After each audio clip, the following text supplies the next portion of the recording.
安全这块给你们测试完事了，那么咱们再去给你测试一下子咱们的耐磨度啊，9胜的啊。然后视频老铁们有没有一直用我这个品牌的？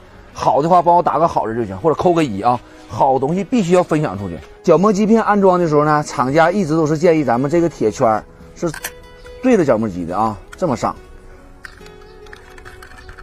然后咱们这是一个配重铁啊，这个配重铁这东西相对来说就不太好拉，咱们给它拉开一个，看看角磨机片能达到个什么状态。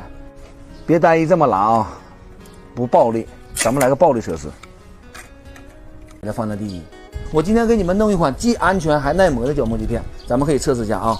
这个就是你们平常用的，太酥了啊，轻轻一碰就碎乎了啊。这玩意儿老铁们它转的转速非常高，如果说要干活的时候稍微崩一下子，这东西出事就是大事。咱们可以看一下咱们这个9胜啊，在实体店我都已经用很多年了，咱们给你掰一下子。